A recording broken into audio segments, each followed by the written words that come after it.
ఉదయం 11 గంటలకి తీన్మార్ మల్లన్న ఎమ్మెల్సీ అయినటువంటి తీన్మార్ మల్లన్న వారి కార్యాలయం పైన జరిగినటువంటి దాడిని మేమందరం కూడా ముక్త కంఠంతో ఖండిస్తా ఉన్నాం.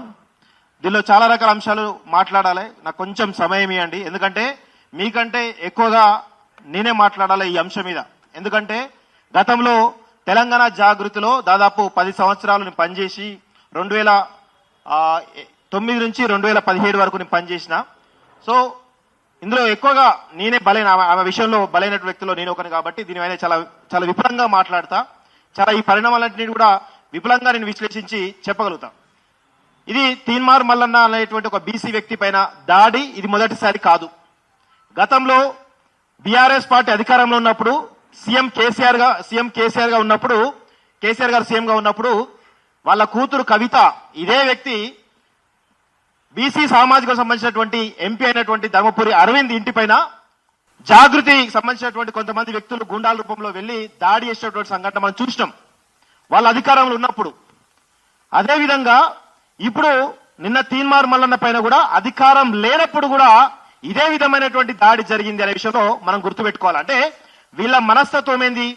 బీసీ సంబంధించినటువంటి రాజకీయ నాయకులు ఎవరైతే ఉన్నారో, బడుగు బలహీన వాళ్ళకి సంబంధించిన నాయకులు ఎవరైతే ఉన్నారో, ఎదుగుతున్నటువంటి క్రమంలో ఇలా దాడులు చేయడం వీళ్ళ యొక్క సంస్కృతి. ఇది వాళ్ళిద్దరికి సంబంధించిన అంశం. ఇక నాకు సంబంధించిన అంశం తీసుకోవట్లయితే వీళ్ళకి సంబంధించినటువంటి కేసీఆర్ కుటుంబ అరాచక అవినీతి పాలన పైన చాలా పెద్ద ఎత్తున మేము మాట్లాడుతున్నప్పుడు మమ్మల్ని ఎస్ఓటి అనేటువంటి వింగ్, పోలీస్ డిపార్ట్మెంట్ వింగ్ ద్వారా అక్రమంగా కిడ్నాప్ చేసి చిత్రహింసలు పెట్టి మమ్మల్ని జైల్లో పెట్టేటువంటి సందర్భాలు గతంలో చూసినాం. అంటే ఎక్కడ కూడా అంటే నన్ను గాని రఘును గాని చాలా మంది వ్యక్తులను వీళ్ళని ఇబ్బంది పెట్టినటువంటి దాఖలాలు వీళ్ళంతా ఎవరు? బీసీ బడుగు బలహీన వర్గం సంబంధించినటువంటి వ్యక్తులు మేమందరూ కూడా. సో ఎదుగుతుంటే ఓరవలేకపోతున్నారు. ఎదుగుతుంటే వీళ్ళని ఏ విధంగానైనా అణగదొక్కాలని చెప్పేసి బీసీ ఉద్యమం ఇంత పెద్ద ఎత్తున ఎదుగుతూ ఉంటే చాలా పెద్ద ఎత్తున ఆ ఉద్యమాన్ని అణచివేయడానికి వీళ్ళే బీసీ ఉద్యమాన్ని ఎత్తుకుంటారు. సూర్యారావు అన్న నాకు తెలిసి నా చిన్నప్పుడు నేను 5వ తరగతి 6వ తరగతి ఉన్నప్పుడు 1997లో బీసీ టైమ్స్ అనేటువంటి పత్రిక స్టార్ట్ చేసిండు.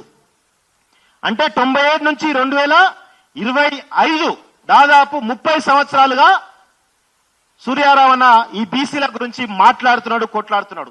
ఇక్కడ చాలా మంది వ్యక్తులు కూడా, ప్రవీణ్ గారు, అందరూ, సాంబశివన్న కూడా ఎప్పటి నుంచో ఒక 15-20 సంవత్సరాల నుంచి బీసీల గురించి కొట్లాడుతున్నాం.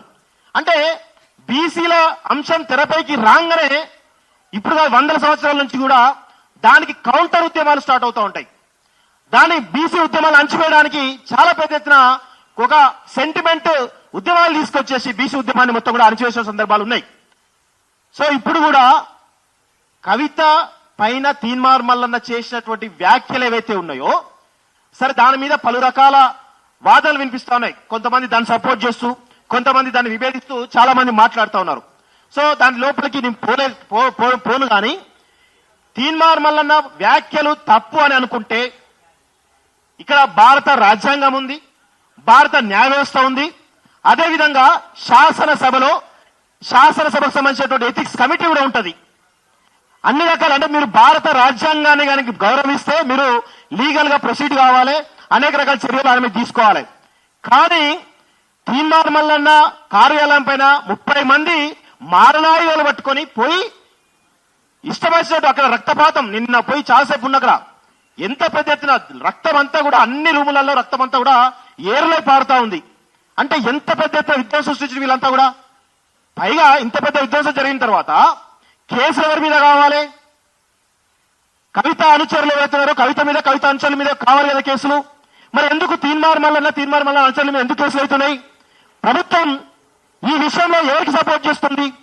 కవితకు సపోర్ట్ చేస్తుందా? తీన్మార్ మల్లన్న సపోర్ట్ చేస్తుందా? అంటే ఈ విషయంలో కూడా మనం ఆలోచించాలి. ఇక్కడ 3 పార్టీలు ఉన్నాయి తెలంగాణలో. ఈ అంశం పైన కనీసం వారు స్పందించే కూడా లేదు.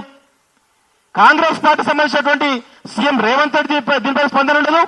భారతీయ జనతా పార్టీ అధ్యక్షుడు ఎవరుతున్నారో ఆయన కూడా, రామచంద్రరావు అధ్యక్షుడు ఎవరుతున్నారో ఆయన స్పందన ఉండదు. బీఆర్ఎస్ పార్టీ సంబంధించిన అధ్యక్షుడు కేసీఆర్ స్పందన కూడా ఉండదు. తప్ప రైటా చెప్పండి మీరు? ఏమి చెప్పకుండా ఇది వన్ సైడెడ్ గా పోతా ఉన్నది. తీన్మార్ మల్లన్న సంబంధించినటువంటి ఆయనపైన జరిగినటువంటి దాడిని వేరే రకంగా చిత్రీకరిస్తూ ఆయన ఇబ్బంది పెట్టే ప్రయత్నం చేస్తున్నారు. బీఆర్ఎస్ పార్టీ అధికారంలో 10 ఏళ్ళు ఉన్నప్పుడు తీన్మార్ మల్లన్న క్యూనోస్ ఆఫీస్ పైన పలుమార్లు దాడులు అయితే పలుమార్లు దాడి వీళ్ళే బీఆర్ఎస్ పార్టీ కార్యకర్తలు వేస్తారు, వీళ్ళే కేసులు పెట్టి వీళ్ళే జైలు పంపిస్తారు. ఎవరు తీన్మార్ మల్లన్ని మనం చూసిన సందర్భం. ఇప్పుడు కూడా అధికారంలో అప్పుడు వాళ్ళకి చెల్లింది, అధికారం దిగిపోయిన తర్వాత కూడా వాళ్ళదే నడుస్తూ ఉంది. అంటే ప్రభుత్వాలు అంటే బీసీ ఉద్యమాన్ని తొక్కడానికి వాళ్ళందరూ ఎట్లా ఏకమవుతున్నారో ఒక్కసారి మనం గమనించాల్సిన అవసరం అయితే ఉంది అని చెప్పేసి కూడా నేను చాలా స్పష్టంగా కోరుతా ఉన్నాను. ఖచ్చితంగా రేవంత్ రెడ్డి గారు సీఎం గారు కాకుండా హోంశాఖ బాధ్యతలు కూడా ఆయన ఉన్నారు. సో ఈ యొక్క అంశంలో మీరు ఎలాంటి నిర్ణయం తీసుకోబోతున్నారు? తీన్మార్ మల్లన్న వైపు ఉండబోతున్నారా, కవిత వైపు ఉండబోతున్నారా? దయచేసి తేల్చి చెప్పాల్సిన బాధ్యత మీద అని చెప్పేసి కోరుకుంటూ నాకు ఈ అవకాశం ఇచ్చినటువంటి మీ అందరూ కూడా ధన్యవాదాలు తెలుసు. Thank you very much.